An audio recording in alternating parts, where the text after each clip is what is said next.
kalikasang umaga sa mga kaibigan natin sa environmental and people development work.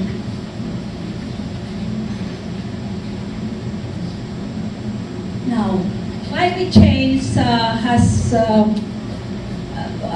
already been discussed, but the main culprit for it has been identified as fossil fuels. Hence, the need to shift to clean alternative fuel sources. And this is what we mean by renewable energies like sun, wind, geothermal, and we have biofuel. Philippines is one of the richest sources of renewable energies. In fact, enough really to make us self-sufficient in energy.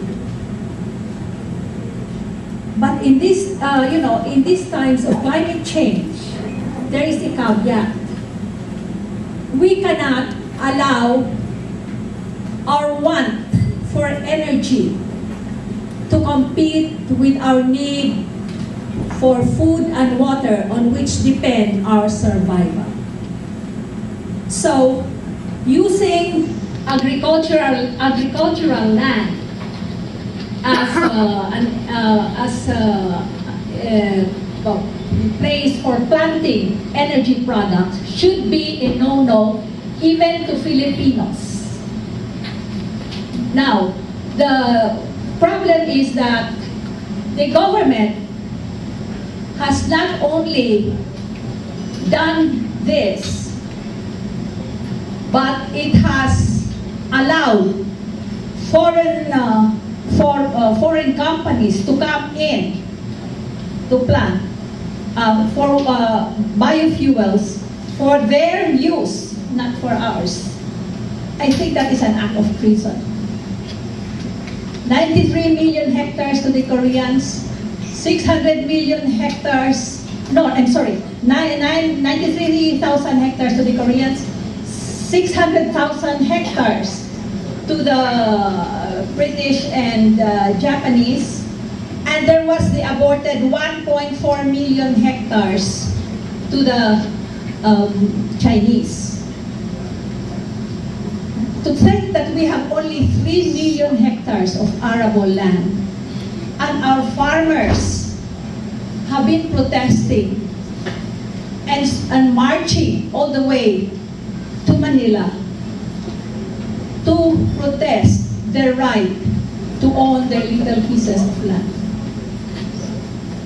So, we have to make sure that our biofuels, for one, because these are the ones that are planted, do not compete with the food that we need, and we can use non-food sources like algae, which are in abundance in the country, and we can also use jatropha.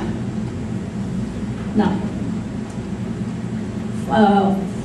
and the funny thing is that after passing the renewable energy law, which is very good, the Congress, the lower house now, is pushing for the rehabilitation and revival of the Bataan nuclear plant, which is sitting on a volcano and has a proximity to 2 more volcanoes. This poses a very big risk to our people. And aside from this, we are also, I understand that there is a plan to put up more nuclear plants. They are studying that. Definitely nuclear plants will kill the renewable energy law. So the right hand doesn't know what the left hand is doing. Our government is acting at cross purposes. Now, this actually costs so much more. One nuclear plant costs so much more than several plants for renewable energies. So instead of using the billions that would be needed for this Bataan nuclear plant, why not instead embark on a real program of research and development and a good project of setting up several of these biofuel and renewable energy plants, which are much cheaper and which will really give us self-sustaining, non-imported fuel. Renewable energies definitely are the answer to the arrest of climate change. Thank you.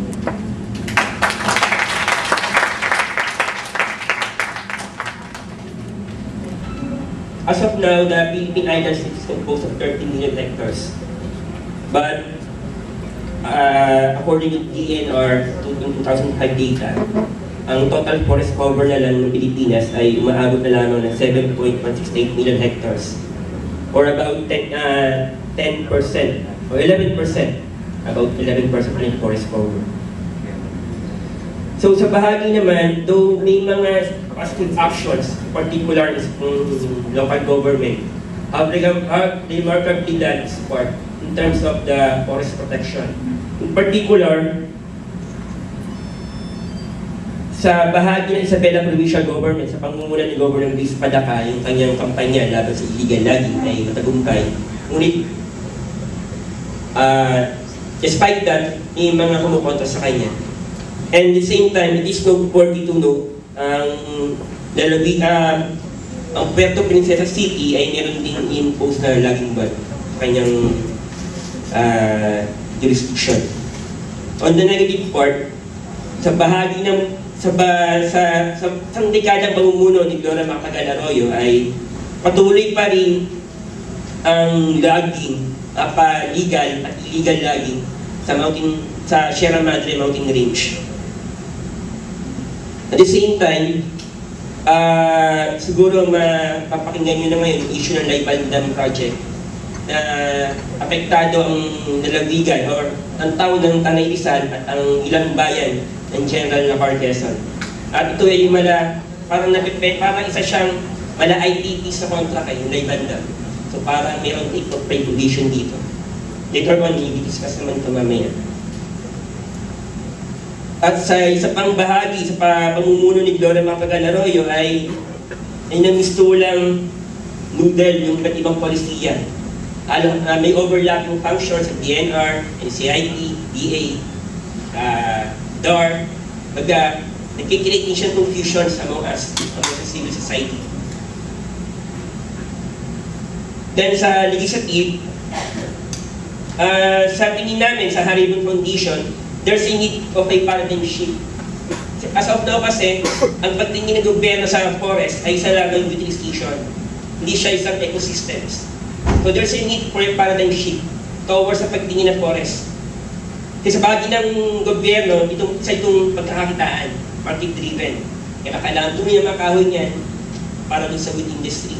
But sa bahagi ng Haribon Foundation, sa itong ecosystem, andyan yung ITs, andyan yung mga komunidad, yung mga ibang species. Then, as of now, may mga pending legislations upang i-address nga ng problems, but it seems hindi ito priority nations ng ating Kongreso. In particular, Sustainable Forest Management, yung Senate Bill number 80, at ang yung magmula pa nung 9 to 13 Congresses ay yung pending na National Land Use Act ay nakapending pa rin gano'n. At kung titingnan niyo yung priority nations sa gobyerno ay wala ito. Ano yung priority?